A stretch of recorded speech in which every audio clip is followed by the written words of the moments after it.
I had to hang on to this one because there was actually an announcement that snuck in the conversation. We had to be careful just in case timing didn't match up. So you're not going to hear the name in the podcast, but what you will hear is a fantastic conversation with somebody who really brings such a heart and soul to the industry with a vast amount of experience. This is Jennifer Byrne, now CEO of Arrived Workforce Connections on the DiscoPosse podcast.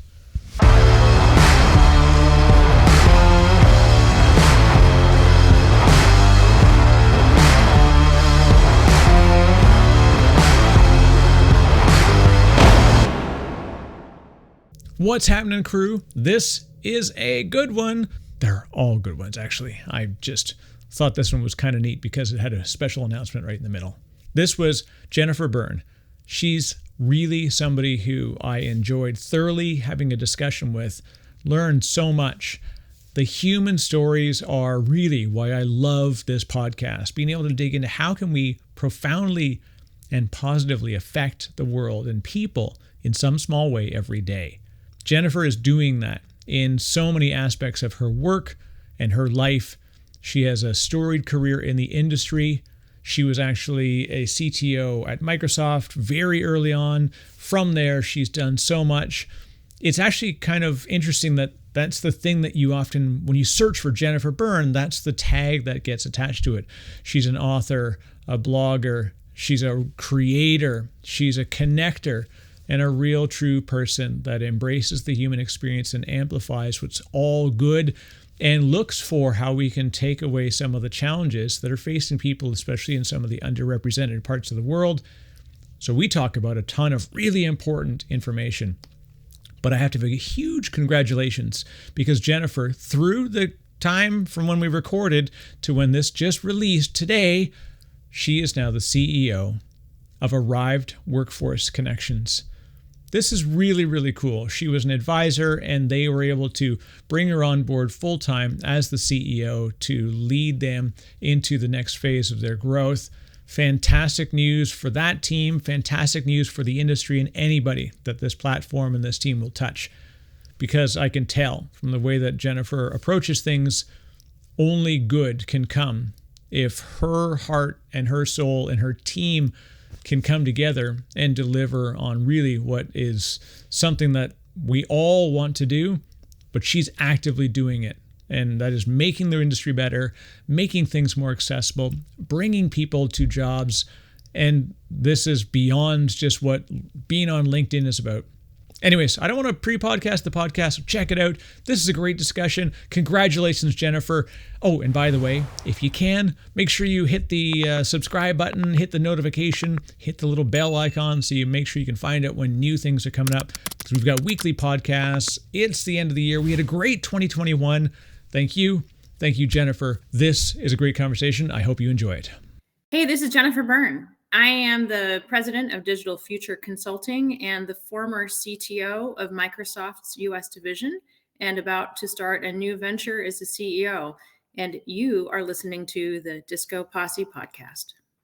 Jennifer, thank you very much. This is very exciting for me for a variety of reasons. And of course, for my listeners, but selfishly, I think I really do the podcast just so I can meet amazing people like yourself. You've got a really strong sort of storied career. You've done stuff that I find really, really inspiring in your approach to the way that you treat people, the way that you empower others, the way that we can use technology. And you talk so much about empowerment through technology. And it's near and dear to my heart because I'm a nerd at heart and I love technology and I love the nerd bits and I love getting excited about it. But I also have to see that what really gets excited me is what we can do with it. And so we'll talk a lot about the path to digital transformation and the human empowerments that we can create along the way. So that's exciting. But anyway, so let me, first of all, for folks that are new to you, Jennifer, if you want to give a quick introduction, and then we'll talk about, first of all, Digital Future Consulting and, of course, much more that you've got going on. Yeah, thank you, Eric. I'm excited to be here too. This is why I love to be on podcasts, because this is when you get to talk about all your favorite topics. So I am the big sort of anchor in my career was the years I spent at Microsoft as the CTO, ultimately of the U.S. division. Although my first CTO role at Microsoft was in the industry team, and I joined Microsoft in 2014 as the chief security officer for the public sector group, because I'd spent the previous 20 odd years in cybersecurity at Intel, McAfee, Symantec, and a startup, and way back when was an infosec analyst working for government agencies back in the late 90s. So anyway, so that's my career. I left Microsoft when I had felt like I'd put in my time in big corporate America and felt a calling to do something a little bit different. I had run a couple of innovation projects in my last role as a CTO focused on digital skills. And it really started out really simple because we needed more people to know how to use Azure. You cannot drive cloud consumption when there aren't enough employees in your customers' environment than know Azure. But you start to pull the thread on that one, and it's really not about Azure. It's about the skills that you need in order to learn Azure. And then it's a bigger skills conversation. And all of a sudden you're outside of the walls of your customer's environment and you're into communities thinking broadly, like, how do we get skills to happen? Because the world is getting more digital, and you don't know that any better than you do when you're in this industry trying to make that possible. And then it just kind of occurred to me as I'm sitting in communities like Louisville, Kentucky, and Houston, and Syracuse, New York, that there is this unintended consequence of technology that I think, Eric, and all of us who've been in this industry know, like, we've been in the business of talking about how amazing technology is and all of the fantastic things it can do in the world, how many problems it can solve. And it is largely, a passion, positive passion that we all believe in. And yet the unintended consequence is that it creates a need for skills that a lot of people don't have. So how do we solve that? And by the way, that skills gap follows existing socioeconomic rifts in society. And so it is a problem that takes more than technologists to solve, but felt like a worthy thing to be doing. So when I left corporate America, I decided I would spend a little time in the future of workspace. And so I started a small consulting agency, and I work with startups and advise companies, and that's super fun. It keeps me fresh, and also spent a lot of time just doing research and talking and thinking about future work, which has led to a role as a CEO in a company that is playing a small role in that space. So anyway, that's the nickel tour around me and my career. Well, there's so many threads to pull on, and I think you hit this really strong thing that, especially as technologists, there's a bit of a bubble. I get concerned about the echo chamber of like raw technologists who are all on Twitter and they're all at the events, and we all sort of like chatter amongst each other, and that's fantastic as a way for us to kind of like build new things. But for people that don't know what SOMA is in the Bay Area, and there's so much of this country and of the world that's beyond the very tech-centric Silicon Valley, the New York bank sectors. Like, there's all this amazing stuff in between. As a technologist, I would go to events and I would talk about how we're into other areas, right? Like, I go to Wisconsin. This is one thing that was amazing to me. You go to Wisconsin, there's these incredible technology companies. And at first I was like, just the stupid, arrogant guy that's lived in a city too many years. I was like, that's funny. Whenever I reference Wisconsin, I always think of like a dairy farm or something like this, like people with cheese hats. But the truth and they are, by the way, I mean, that does happen in Wisconsin, but anyway. But it was humbling to realize that they have really done leaps and bounds of advancement in how they're leveraging technology to do a lot of these, flyover state things that the rest of the tech ecosystem kind of forgets goes on. And I was happy when I realized, I'm like, this is what matters. This is the stories that need to be told, not how I can get Bank of New York Mellon to go from VMs to containers. Like, that's neat, but when I can talk about people that never worked in tech suddenly becoming programmers and using no code and using the cloud, and they were from all sorts of diverse backgrounds. That's the exciting part to me, and I love that you've done research in this area as well, and you're really working hard to broaden your audience. Thank you so much. I mean, I love what you said about Wisconsin, because the specific epiphany I had, and it happened in Louisville, Kentucky, when I was at a ribbon cutting event for like a maker space.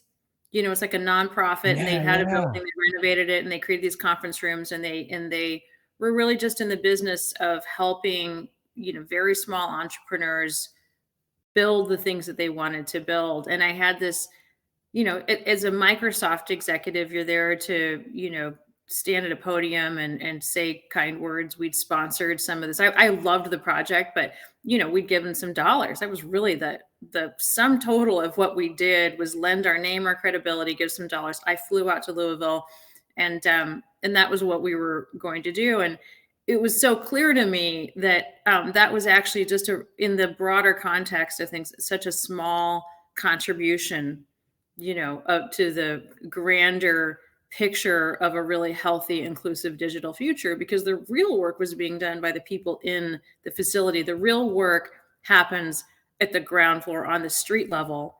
And I was spending all of my time on the 28th floor of a beautiful building in Bellevue, Washington, thinking about programs and thinking broadly and top down. And, I got all the attention, but I wasn't really the solution.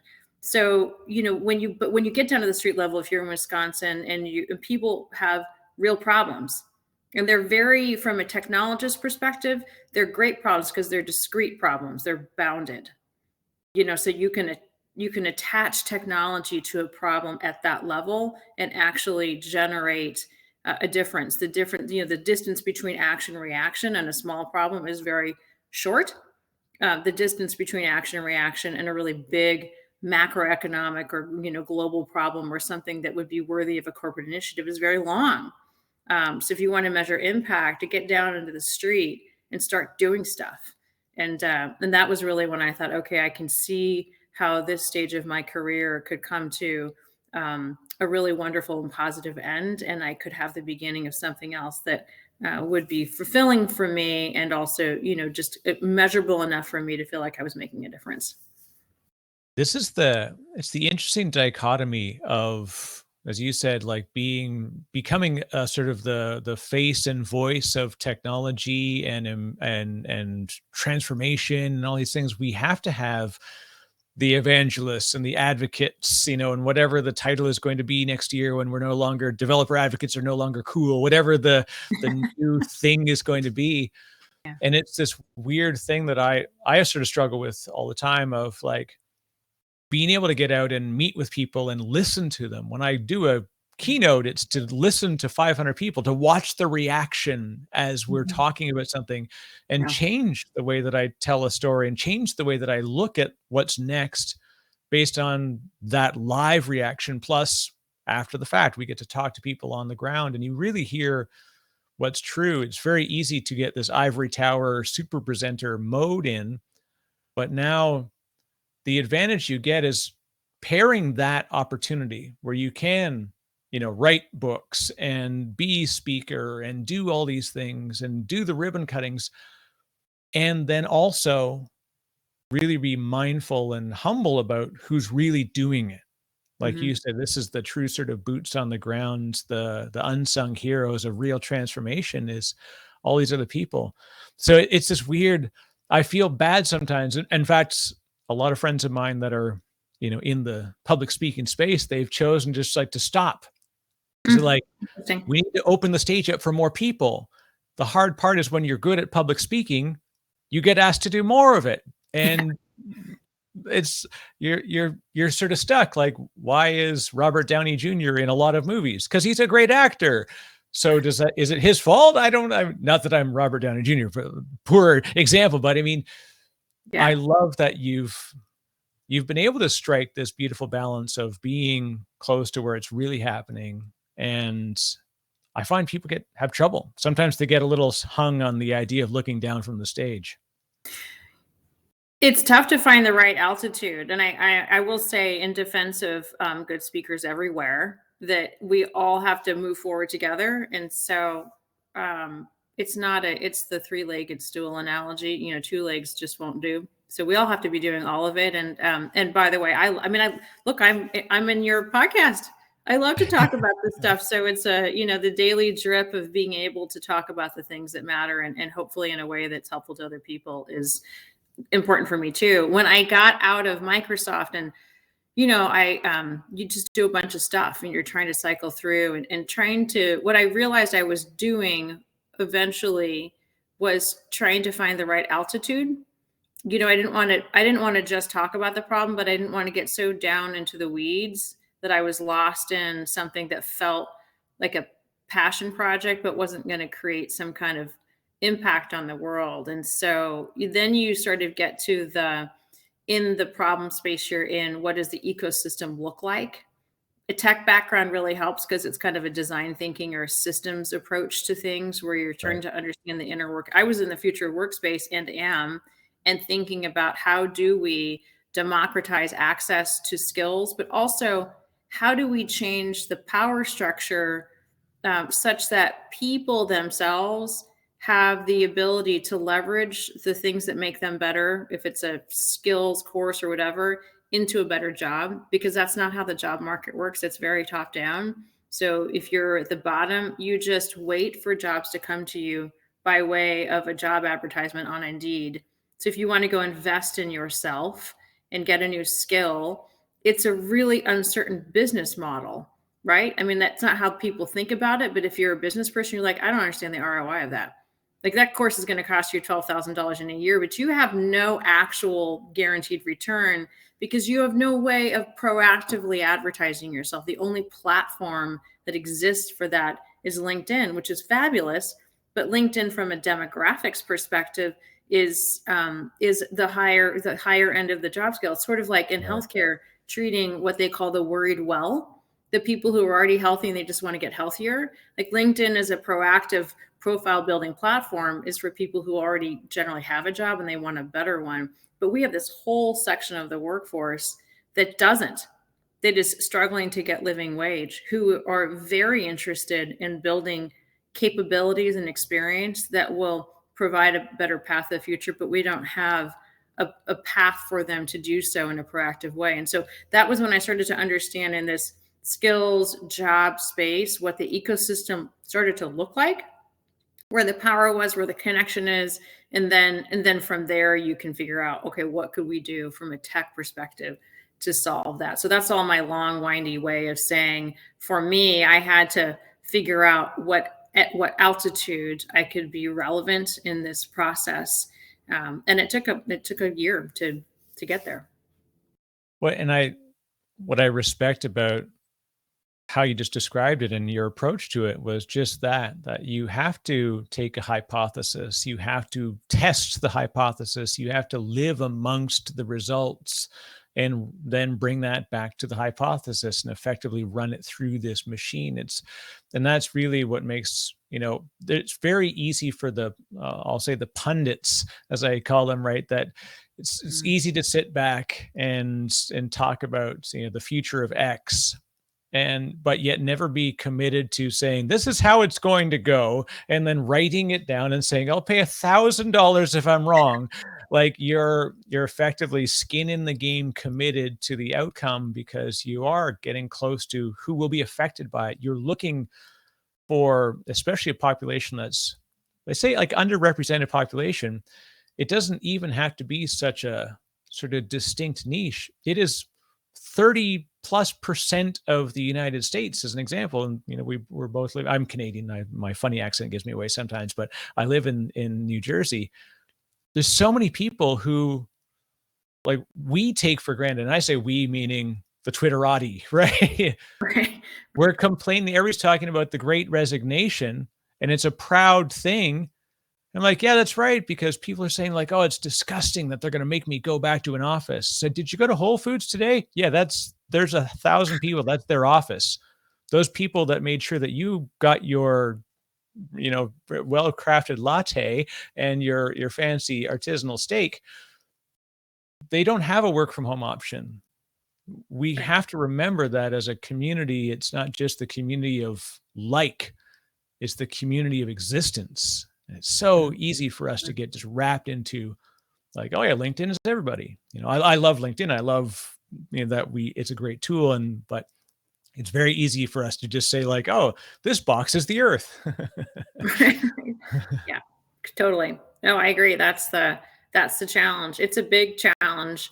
It feels like something that could make a difference. And I love when I see my own peers trying to solve the technical aspects of that problem. And many of them are, whether that was the intent or not.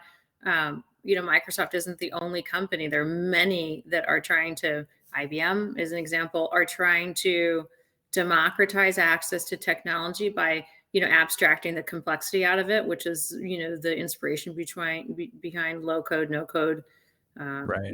the abilities or capabilities in whatever platform you're in, and digital skills. All the companies are spending a ton of money to try to solve that problem. So I think it is something that we broadly recognize as an issue. The problem is that it is an issue that's so intractable in its nature because it's embedded into the kind of the economic structures of our society that you just need a lot of creativity and effort to make a difference. And I have two kids in their 20s. My daughter is she is an aspiring artist and works at a restaurant. And it's tough. It's tough to watch it. My son is in his last year as a computer science major, so he's figured out how to have a career that will pay money. But I've got an equally bright, hardworking kid who didn't make that choice, and she's going to have a tougher road. And Right. I see from her firsthand how the world is not built to serve her and her needs, given what she wants to do with her life. And that's okay. Like, she made her choices, eyes wide open. But there's stuff that we could fix that would make it better. And it doesn't about handouts or anything. It's really just about rethinking the problem in a new way. And if you can make your society healthier, everyone benefits. It is a shared infrastructure that we're in, after all. So that becomes very personal to me on that level, and trying to figure out how to solve it becomes super important. Yeah, there's a real challenge in that the business world, especially the tech startup ecosystem, is very driven on quarter over quarter measurement and growth.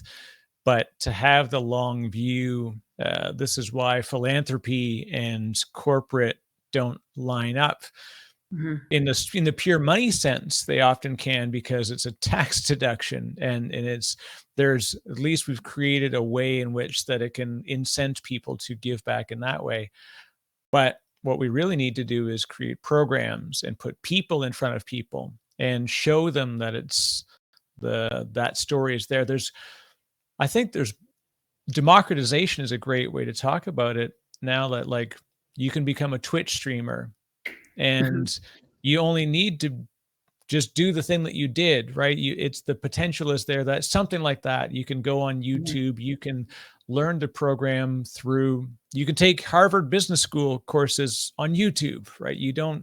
We've created opportunity, like as far as content Yeah. and tech access, although internet access still not 100% available, right? But connecting people and giving them a path, I think this is what's missing, and like mentorship. So I'd love to get your thoughts on this. Mhm. What have we got today that's not being used right because we haven't connected people to show them how to embrace and leverage it? Yeah. Well, I think it's a slightly different problem depending on industry. And again, it's sort of, this goes back to your Wisconsin comment that, we all think we understand that the edge of the horizon as we see it is the actual edge, and it's Yeah. not, right? We all live in these universes. And so that question for people who are in whatever space where they can move toward tech in the way we would describe it, computing, right? Coding, all of those jobs is one. There are things that we can do there. Um, And I think it has a lot to do with a bigger corporate investment in non-traditional learning skills. I mean, we could dissect that problem, and I'm very interested in it. There's a job taxonomy of the future piece of work that needs to be embraced by the Fortune 500s and 1000s so that HR and people managers, recruiters can understand what they're even hiring for. Because once there's clarity on what the job of the future looks like, there's clarity on the skills required for that job of the future. And once you have that, you can start to rewrite job descriptions. You can start to think about the way you recruit. You can start to signal out to potential candidates what they even need to do in order to be eligible for that job of the future. And that, I think, that will sort itself out because you get smart people in that, swath that understand the problem and can solve it. But there's this other technology conversation that it's easy for computing technologists to forget, which is that in a factory, automation in a factory means that somebody who is actually doing knobs and levers on a control panel is going to move to an iPad.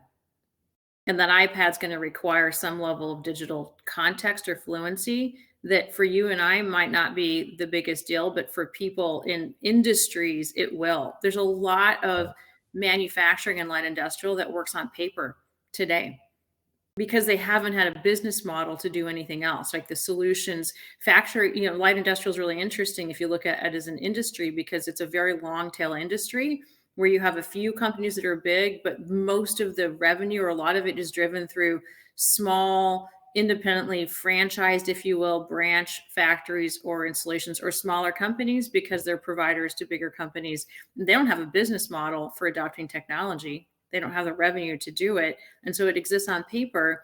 But as that automation flows down, you're starting to require workers to have a level of digital skill that they don't have. So a manufacturer of a conveyor belt technology that gets put into a factory, might require a certification to use that technology. The certification, if you had it, might actually allow you to go find a job that pays $3 more an hour because it's a little bit more advanced. That scenario exists in almost every industry, And that's technology. And those are digital skills. And they're digital skills, importantly, that once obtained, actually provide a path toward a better living wage.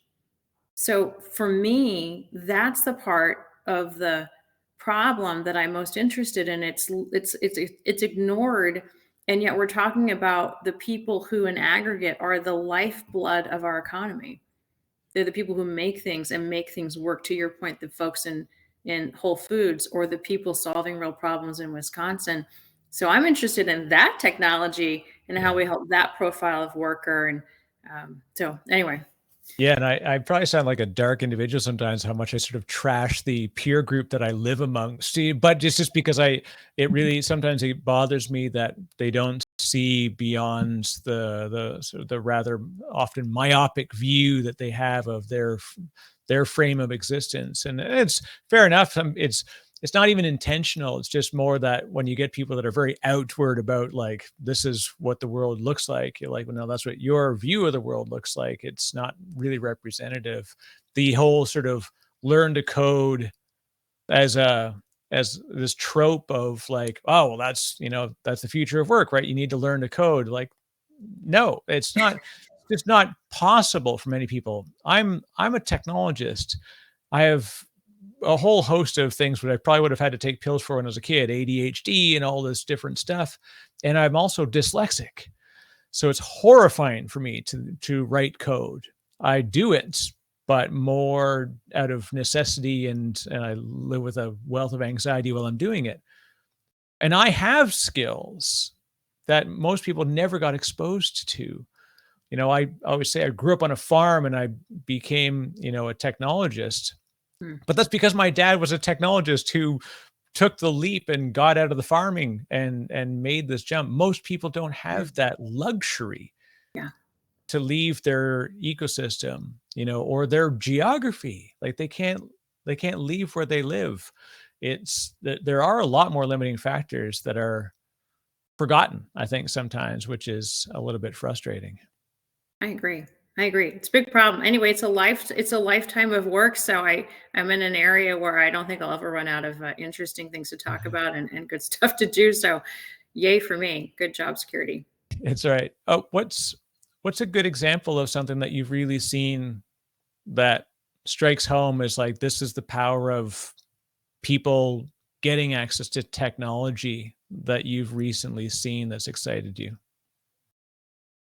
Uh, well, I mean, I haven't seen it yet in the space I'm in, which is why I'm in the space I'm in, kind of thinking about that, the other industries that where this hasn't happened. But I'll tell you, I follow a lot of non-traditional education providers, and I listen to their stories as kind of my daily good news. And so companies like General Assembly and there are many others have a constant stream of success stories where people have made the leap from whatever they were doing that was not satisfying into jobs that are. And of course those are tech jobs, so it's but I think it's fantastic. So I think it is actually happening all around us. And if there weren't a groundswell of that, however the media may or may not be able to report on it, it's a harder thing maybe to report on.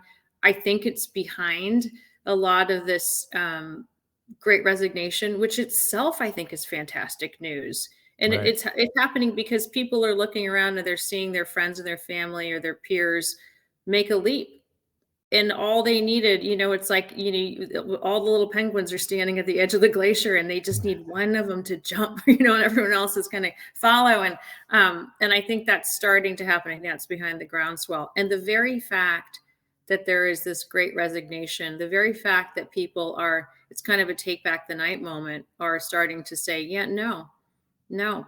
I mean, sure, I had unemployment. My unemployment benefits are out, by the way, now, and I'm still not going to go back to that crappy job. Sorry, Yeah. I'm going to figure it out. Is exactly what is at the birth of any big social change. So I'm excited, and of course, because of my kids, I hear it all the time. I hear my daughter, say, "Just if you use the word gig one more time, I'm going to die." Like we know what that means, and we're demanding something better. Um, so I think there's good news even in the bad news, because it means that people are going to sort of accept, not stand for accepting less. You remember 10 or 20 years ago, the issues with the big box retailers where, there were all sorts of lawsuits and, generally speaking, I think we all had this collective sigh like, oh yeah, it must be terrible to have a part-time job in, much of America, because you don't get your hours Right. published. You don't know. Even today, did you know that there are like 26 million workers who do not know their schedule more than a week in advance? That's, How do you live a life when you can't figure out what you're going to be doing next week? yeah. And because when given when the alternative is you need to find a second part-time job, but they're Mhm. constantly conflicting or you're always up in the air. I remember the early days of, working two retail jobs. And on Sunday you would find out the schedule for one, and on Monday you'd find out the schedule for the other. And then I'd have to race to see if I could get shift coverage. And Yeah. that was just me for part-time jobs, but I was in school, so it didn't hurt me. There are people that have families Yeah. that's their reality, and Yeah. it's easy to forget sometimes that's just so much millions. That's the sheer numbers. This one thing that always boggles my mind is that if you just look at the sheer numbers, it's very easy to lose track that, 300, that means that 307 million people don't have that problem. Yeah. Like, no, but that's 26 million people that do. That's a giant number. We should all be a little bit horrified. I love the great resignation from the idea. I had somebody on not too long ago, is Michelle Seiler Tucker, and she's focused on helping people to build their business for sale. To eventually Mm. how to get out of the business and make it viable for purchase. And she goes through this whole program. And she says the funny thing is we have these weird stats that we hear all the time that like 90% of startups fail and all this different stuff. And she's like, well, we're actually lying when we say those things, because according to the Small Business Administration, for the past 24 months, in fact, 75% plus, or I forget the exact number, of businesses are thriving. And in Interesting. fact, businesses that are more than 20 years old have a 90+% failure rate. So it's actually the reverse, Wow. that those of us who are like, I'm done, I'm going Hmm. to build my own thing and going to do my own thing. Hmm. We are the next generation of statistics that haven't been realized yet. Well, as somebody who just took a CEO role in a company with you know, not that many people in it, early stage, in market, but just barely. I am excited about that news. That's Yeah. great. My odds are better than I thought they were. Yeah, it's an unfortunate trope that we take this old thing, and it's the same way that it's possession is 9/10 of the law, and all these goofy sort of stats that we get tossed around. It's like, almost like fortune cookie sayings that become wrong quickly, but they're still printed somewhere, so we still call on them. I love this idea that, you know, I've even seen through my own company that people that we hired as like business development reps and BDRs or SDRs, basically dialing for dollars people, right? Like they get on, Mhm. they're doing cold calling, and you see some, you're like, oh, he seems different, right? I couldn't figure out, like, this one seemed like he's got something going on. And then I see him in LinkedIn founding a new company. I'm like, oh, that's neat. Then I see him launching a Series A. I'm like, oh yeah, that's there. So what you're creating now, Jennifer, is that small group of people. Those are also future founders that you're probably empowering because they've seen that it can be done now. That's Mhm. that's magical to me. Yeah, yeah, I think so too. I think it's exciting. We'll see what that looks like in the future. If it becomes a competency to build a company, and that's I don't know. I don't know how that works from a kind of macroeconomic perspective, but for sure you do see, so to your point around monetization, you do see so many more people thinking creatively about how to monetize themselves. So sometimes that shows up in our world as a founder of a tech company, but Twitch streaming, the long tail of social media advertising. I think that it's harder than it looks, but there are a lot of people who are starting small businesses and figuring out how to effectively run them through social media platforms, which I also think is exciting.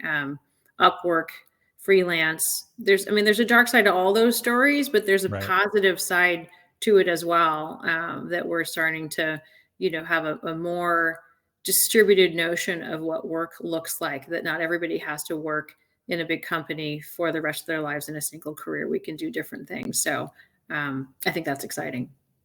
Yeah, and this is actually interesting that you brought that up. The idea that there is a dark side to many of these things. As with anything, the hard part is that we've got such rapid access to that side of the story much faster than the good Mm. side. I remember when I was in Toronto and Uber was making its way into the city, and it was a big, I was a nerd. I was like, this is really exciting because I can just get a car on my phone. It's like super cool. I was like, the people at my company, I worked at Raymond James at the time. So they've got all these people that running an investment firm, and they're like, what is an Uber? They just had no idea what I was talking about. I'm like, So watch good. this. I hit a button and then a Yukon XL pulls up on the road and the door opens. I'm like, hop in, Yeah. guys, we're going to the party. And we would have this idea of, the disruption of it. And I was excited by the opportunity for disruption. Unfortunately, there's people that were not going to do financially well through it, and they would be facing challenges. When it came to city council trying to regulate it, Hmm. what ended up happening was you'd have, of course, very strong voices on either side. And you would hear people who would say, like, look, I'm a mother of 3 kids that are under 6.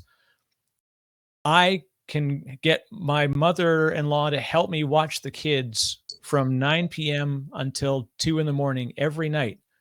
And my husband takes care of them in the morning. So result, I get to work 5 hours a day and I make money and I feel safe. And she, you hear stories like this, and it's like, she can't work for a taxi. She can't work at a regular job because it requires 4 till 10 shifts. Hmm. All of a sudden we got this incredible story. And again, there are difficult sides of it as well, but like that opportunity, like Upwork and those those opportunities now are there. It's so I'm excited by it, but I also know that a lot of people don't often see there's risk and balance to kind of any new thing that we take on in this style.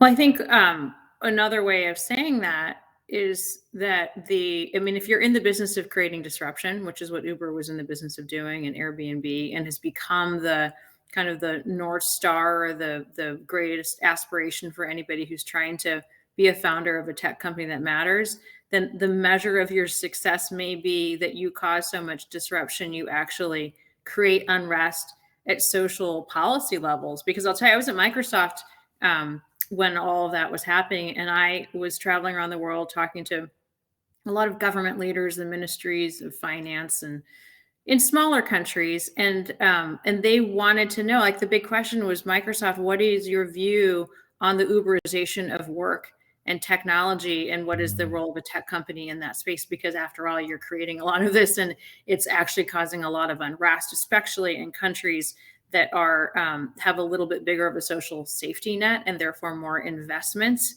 and a sense of responsibility for dramatic shifts in the way industry works.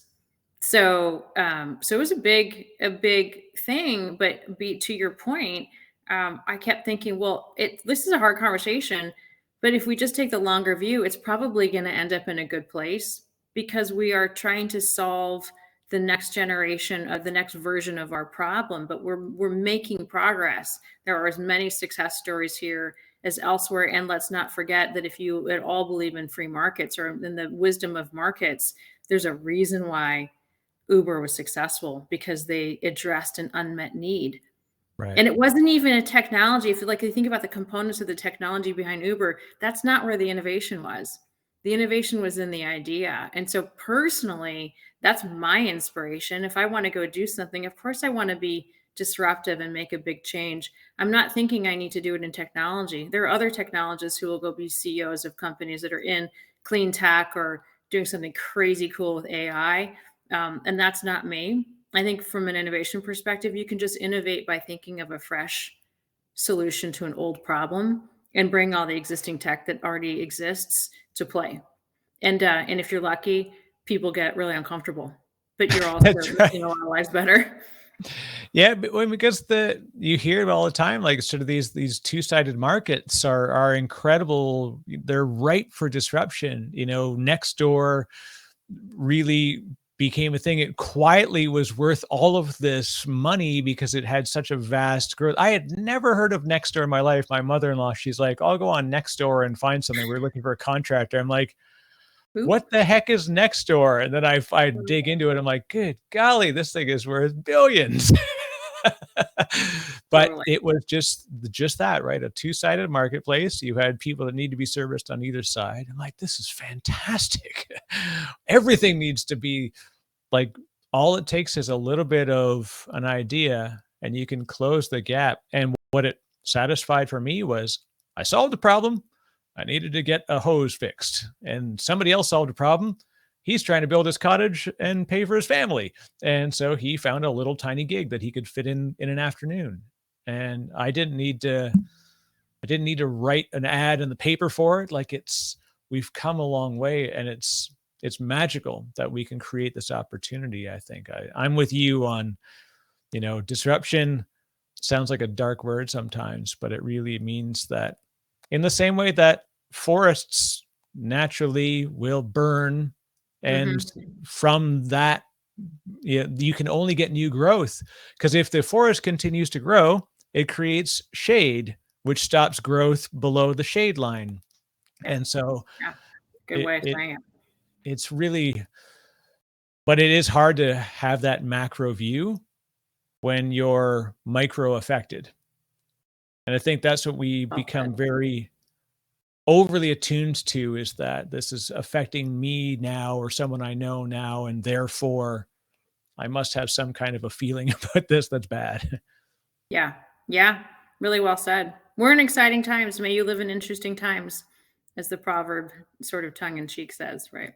Yeah. Yeah. And the thing that I really want more people to look at is how they can directly do things. And this is what I'd love to get your thought on, Jennifer. Where can we, like, we've got, if we as a people have, say, technology skills or something to share, where can we have a direct effect? Do you see the opportunity for us to empower people to empower other people? I think this is the missing two-sided market.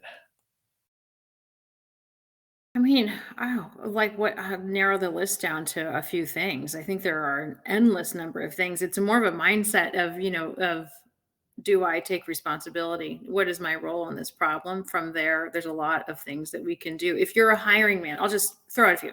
If you are a hiring manager, and I am a hiring manager now, and I'm finding myself saying, don't be a hypocrite. Like, do what you think is the right thing to do. Are you allowing yourself permission to look at novel skill sets when you're looking for people? Because if we're talking about if ultimately what we're talking about is that we are going to live in a more digital world, and if we're going to allow people an opportunity to survive and thrive in that world, and they don't have a 4-year computer science degree, but they don't have a computer science degree, how are we gonna address that? So looking at novel skill sets, allowing online certifications to be enough, looking at potential and broad capabilities rather than, 5 years of Python and at your previous job and a 4-year degree at this university.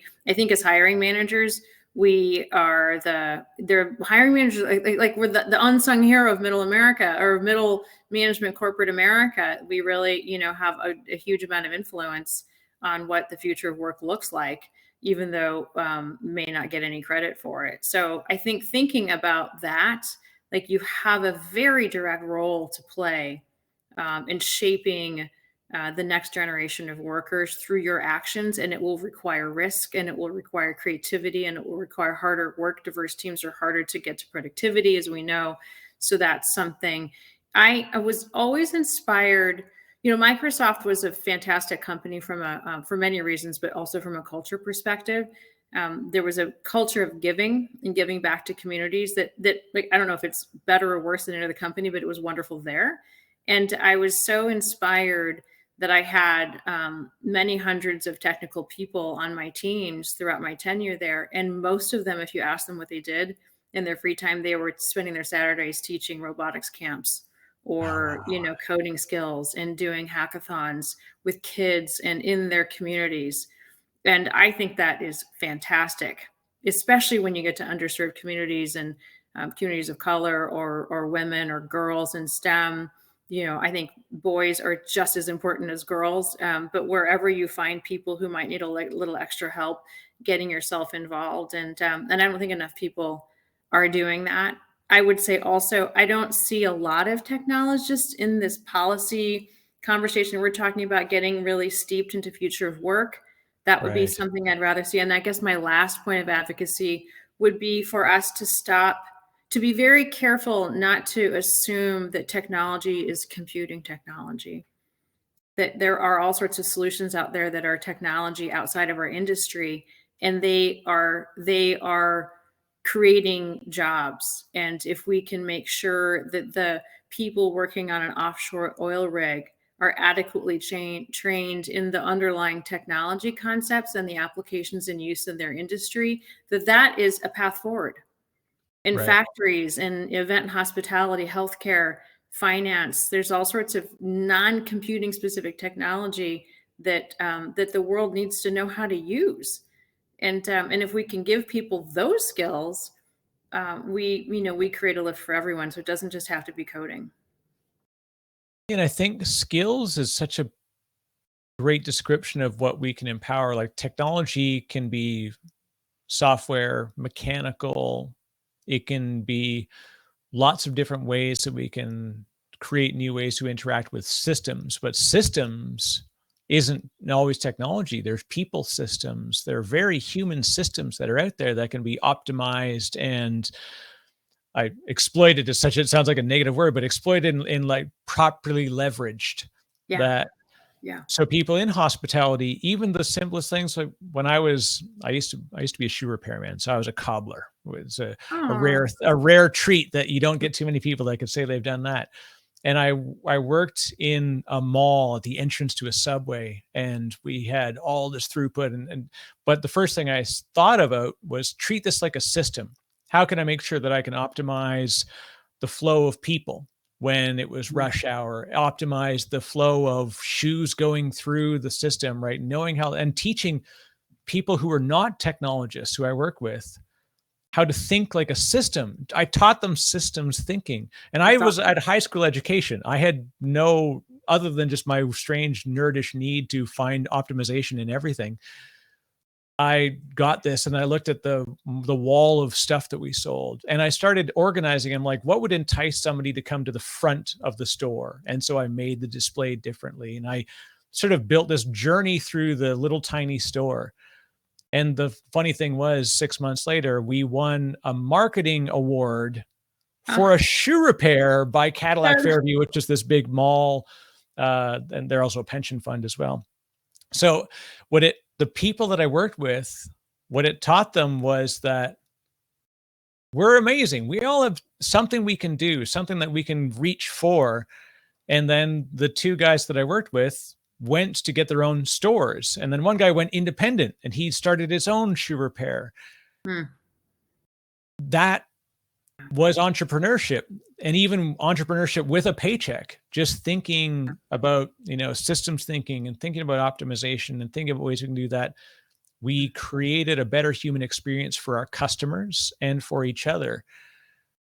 And no comp sci degree required. It was pretty cool to see that we could pull that off.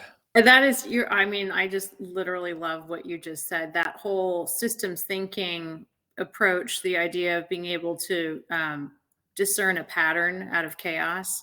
If there was one higher level cognitive skill that I think in our education systems we should be teaching, it's that. And I know I've heard enough of this conversation to know that there are educators who agree, but I think they're still in the minority. There's this, I don't know if this is going to be super geeky, so maybe not helpful. There's a architect a famous architect who I think was, I'm sure, a teacher at a university. His name is Christopher Alexander, and he wrote this seminal book in architecture called The Timeless Way of Building. And I had a lead architect on my team at Microsoft who said, you've got to read this book, because what we don't ever remember is that the underpinnings of anything we do when we're designing a technology system are the very same underpinnings that architects use when they're designing space, or mechanical engineers are using when they're designing roads and bridges. And they are all, in their most fundamental elements, designed to reflect a human experience. And it was a very big turning point for me to get clear on the fact that, number one, technology is ultimately only ever an expression of our human experience of the world around us. We just reflect ourselves in the things that we build, whether it's a bridge or an application. But if you can start to cognitively kind of grasp how to discern patterns, how to understand connections and relationships, then you're much more equipped to understand the world, understand the problem you want to solve, understand how to where you fit in the world. And I don't think we do that enough. But that book, if you ever want to read a 400-page book on architecture, but he talks about how cities are built and how a house is built. And it is a quick example. An entrance you intuitively know when the front door is on the right place of a house. We intuitively know this. We don't need any training. And it's and when it's right, it's when there is enough of a pathway to a front door. When it's wrong, it's where the front door is right on the street. And the reason for that is that a house represents an intimate personal space. And so the front door placement is a way of allowing us to slowly get closer to our space and allowing enough distance for people who are going to come into our space to do so in a slower and thoughtful space. You don't want someone abruptly in your face in a first conversation, nor do you want them abruptly in your front door. And so it's just a way of saying, oh, interesting. that's why certain design elements and architecture make sense to us. It's not because we know anything about architecture, it's because we know everything about ourselves. And technology is that way too, but you can apply that thinking to anything. And I think then the world starts to get more understandable. Like, people get lost in the world of technology. We just feel like it's passed us by, or we don't get it. And I'm here to say that you actually do get it on some level. You actually totally understand it, because it's built on the same patterns that are echoed throughout your life, and they're human. Yeah, this is the magical thing of seeing it in action. I always laugh at my favorite example is when everyone smiles and will say, like, in bees, when they create honeycombs, they're, perfectly hexagonal. Like, that's amazing. It's like bees know math. I'm like, I think you've got it backwards. These are patterns in nature that we've discovered, and we've built math to represent these things. And then we teach math as if that was the skill, but it's actually the capturing of the pattern, not necessarily the learning of the task of measurement. That was the 0 to 1 thing that happened one day. It's the reason why the apple striking the head, as being the sign of the start of gravity, whether real or not, as if the apple knew what gravity was and just had to tell Isaac Newton, by the way, here you go, here's an idea. It Totally. was a variety of things that suddenly was like, aha. But it was the recognition over years of looking for a pattern and then seeing it. And it can be very small things. And that's why, even like said, servers in restaurants, a great friend of mine, he's been working as a server, and he goes like now, like he has a SWAT team of servers, and they go into new restaurants like Gordon Ramsay's little TV show where they like, you're doing it all wrong, and like, here's how you do it. And they teach people how to optimize the flow for customer experience, and including the chefs and all this interactions. And he says, what do I teach people? He says, I hand them, it's the most bizarre book that you wouldn't think you'd hand to a restaurateur, but I give them The Goal by Eli Goldratt, which, if we are in technology, is the foundation of the Phoenix Project, which is the entire DevOps movement is based out of this idea of how do we optimize flow. And Goldratt wrote this book in, I don't even know, it was like the 60s or the 70s, talking about the manufacturing industry, and lean manufacturing led to lean startups and lean development. And you're like, just like we think that the bees know math, no, here we are. So here's somebody teaching a serving crew at a restaurant. And then when it comes to taking on technology, those group of people, they start to look at this system now and go, it'd be better is if this menu was done this way. And they are now driving the experience for the developers and for the restaurateur, and saying like, it'd be better if we put the system here, we put this. And they are invested in their own outcome. But then as a peer group, it raises us all to be able to like, just ask a question. Don't just come in and do it. That's the beauty, is when it's like when your kids say why for the first time, and you're like, oh, that's cute. And then it becomes very uncute because they ask why about everything. Oh my God. But So then you true. realize it's beautiful because they are genuinely questioning it. And you're like, oh, I'm so happy you're doing that. It's so good. I mean, we could just get super nerdy here, but it is the reminder that through our evolution, through our evolution, we are born optimized to understand the world at a very intuitive level. How that happens, there's neurologists can have the nature nurture conversation that happens all the time in the AI space, as like, does the system have to start from scratch, or can it be built in with a few things to give it a head start? Because babies are born with, the way we function neurologically is optimized to be a reflection of the world already around us. So, and that's why things make sense to people all the time. But it's important because it is a mindset shift of, I start from a place of I can.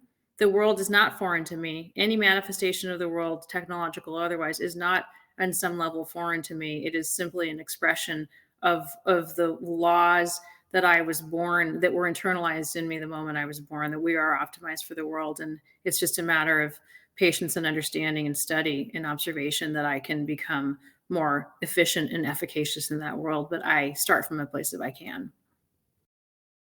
I'm curious who are the people that you look to as more recent inspiration? Like we can always look to the philosophers of old and sort of our early teachers, but who do you see that you find is reflecting a new existence and doing it well nowadays?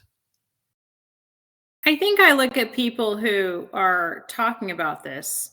So there's a gentleman, Eric Brynjolfsson, who's now at Stanford, and now I'm going to forget the name, Stanford Digital something other. He was at MIT, and he is an economist and technologist who talks about future work, and so much of what I understand is from his work. So I think everyone should follow him. But then there are the innovators, the Elon Musks of the world. I know he's overused, but the reality is that there's this charm of not getting so excited about the fact that he's solving a big problem that I think is exactly that mindset of you have to get yourself into a space where you feel like if you just thought about things, use that kind of root cause analysis, and ask a bunch of questions about why things work the way they are, and uncover your assumptions about things, that you actually can get to a very rich understanding of the world around you, and from there understand how you can affect it. So there aren't I mean, I'm not a big, I don't follow a lot of people on a daily, weekly basis, but those are two. For the world itself, Ian Bremmer. I'm a huge Ian Bremmer fan. Nobody knows who he is. He runs a group called the Eurasia Group. He talks about world and world politics, and I think he applies that kind of thinking to the realm of politics and policy and global affairs. And so I think maybe it's more about people who I think use that mindset and apply it to whatever it is that they do that I'm inspired by.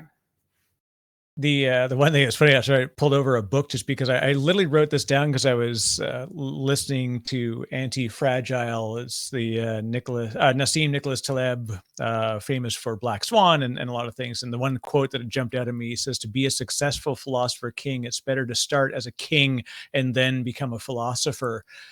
I find that it's the practitioners that are truly creating the next philosophical discussions, because before it was always from academia, then teaching the world how it's supposed to work.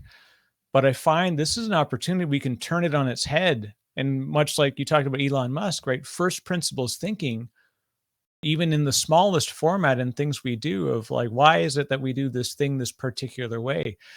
When you see people that are doing stuff in practice and they're saying, I don't want to go to an office. They're saying, I can become a gig worker. I can become my own landscaper. I can start my own shoe repair. I can start a startup Mhm. using no code and low code just because I've got a problem to solve. But it's very much often people with lived experience that then just can take this and almost question the philosophers of old and say, I think we can do something here. That's I think where we're going to see, 10 years from now, a lot of stuff going on that's already happening, but it won't be realized in public effectively until the next wave of startups kind of make it to whatever stat it is, where we look for unicorns, or just the fact that longevity, we will see more longevity in small businesses and people will see those new statistics. And that's the future of all of us. And so there, actually, this is a fun part. When you're looking at the future of things, and we've clearly gone through very literally a black swan event with what's gone through with the pandemic and what's still continuing with the pandemic, of course. But are there things that you looked at 5 years ago that either are holding true or maybe even were accelerated because of the most recent 18 months that we've gone through? I have to just take a second to go back to 5 years ago. So I'm literally like, wait, what year was it 5 years ago? 2017. Okay, where was I then? I think that my understanding of how problems need to get solved on a small level, kind of back to the very beginning of this conversation, that the boundaries of a problem matter. And that actually has a relationship to this whole democratization distribution of technology knowledge, because when you let everyone solve their own small problem, I think there's a bigger aggregate effect than when you assume that only a few organizations, or there's a real centralization of problem solving capability and all the money and power and attention flows to that. And I was seeing that in the context of a lot of the digital transformation projects that we were running. And if you go work for the big Fortune 50, at some level, you've got to get C-level people to sign up for projects that are extremely so expensive that the board has to approve, and they have very dubious ROI because it's an innovation project. How do you know it? It's an experiment. So it's not that they didn't, you don't see it at that level, but they only work when they were inspired by people who are actually out in the field, whatever the field is and in whatever industry, trying to get very specific about a problem. And that was when I realized, oh my gosh, then that democratization of skills is important, because you need to empower everyone to solve their small problem. And that's going to create a shift in power, right? Knowledge and efficacy being power. If you let people solve problems and you give them technology, then they'll do it. And of course, I remember, I have a son who, can Twitch and all that sort of stuff has been in my house for a while. So, I've kind of seen that too. So I'd say that would be the pattern that has stayed true. And I think it's going to continue to shift. I didn't know it was going to look quite like this, though. Yeah. Well, having kids. I've got 4 kids, and I've got 20, 18, and 5 and 2. So I've got quite a range of things that I've seen, and I sort of laugh now, and when people that have young kids, especially, that we all know about, sort of the YouTubers and they're Blippi and Ryan's Toy Review, and there's all these very popular things. And look at this one. There's one kid who you look at his videos 5 years ago, and it was just basically filmed on an iPhone, not even a good iPhone, but, an iPhone 7 or 6, whatever it was at the time. And, this year he was in Fortune, reporting $26.5 million in revenue. Wow. He's 11 years old. Yeah. So wow. There is very unicorn-like capabilities in exploiting these, finding the pattern, exploiting the system that allows you access to uncover and use that pattern. And that's kind of cool. That the economy is so different now. But I think I'm like you. I like the democratization. And I think the last 18 months, though not anybody in the world wouldn't trade away what we've had to go through as a society. What we have to do is find the best of what we did. And I think the Great Resignation, startups moving to everybody's mindset, people realizing you can just do things on the internet and you can begin to generate revenue. It's a new economy. It's a new world. The one thing we didn't get a chance to talk to, but it's still early on, so I'm going to have you back because I want to get your first few months of experience. So I got to say congratulations in advance that as this is out and people are listening, you are the CEO of a new company, and you've been involved, so in the last couple of minutes here, and I apologize, I don't want to box you in, but just as a bit of a teaser to what's coming up next for you, Jennifer. Well, we're going to go through a big rebranding, renaming event, so I'm hesitant to talk about too many of the details here. But it's a company that's in this future of workspace. From an industry taxonomy perspective, you'd put us in the HR tech space. But I'm concerned about workers that are not in the tech industry. I'm concerned about workers who are not on LinkedIn, and I'm interested in how we can, within the existing ecosystem of how people find work, which is through staffing agencies and employers, how can we give people access to a proactive profile building capability that allows them to find work, to go out and find work, advertise to agencies and employers based on the profile they build for themselves. So I got the advanced certification. I was making $18 an hour. My profile's changed. I have really great 5-star ratings from my last 2 employers. I've got a few verified skills.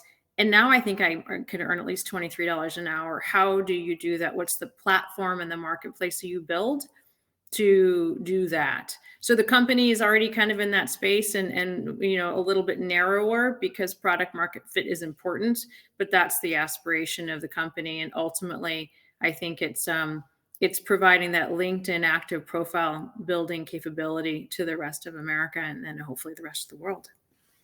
That's amazing. And congratulations on the big move, and I'm excited about the future there. Inevitably, with you as part of the leadership team and heading it up, they've got success ahead for them, and so it'll be exciting to watch. So it'll be great to be able to see post rebrand. I know that's always an interesting challenge for any organization. So it's always fun that we get to be secretive leading up to it, but this will be, actually, just said timing as it were, this will probably be pretty close to when you go live. So I'm excited about that.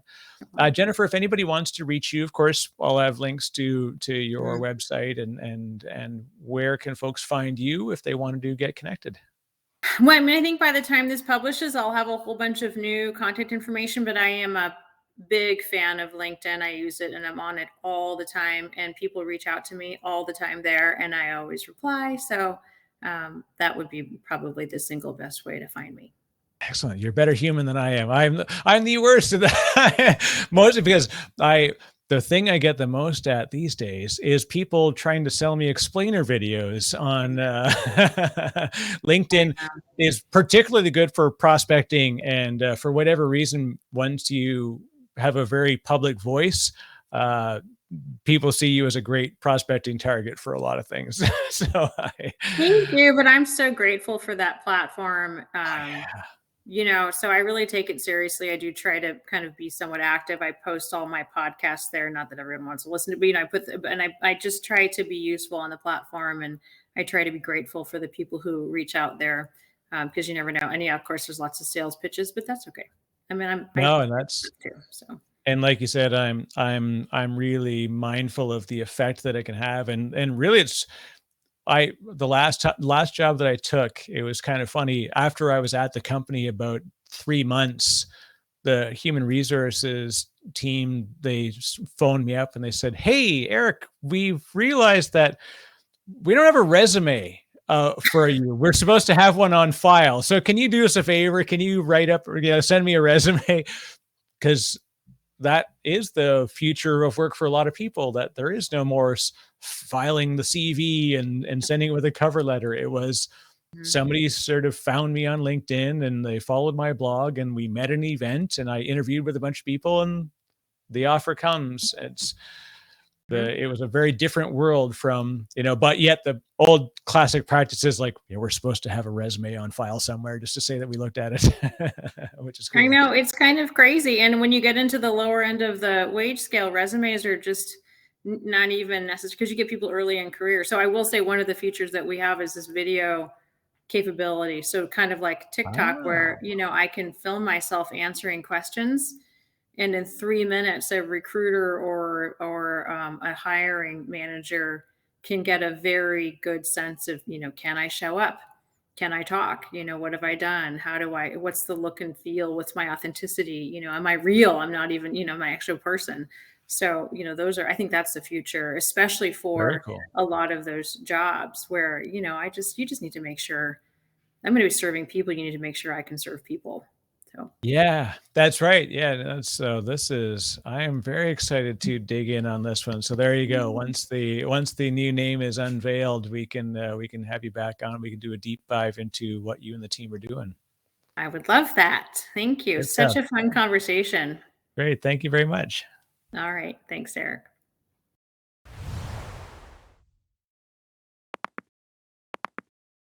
Disco dancing.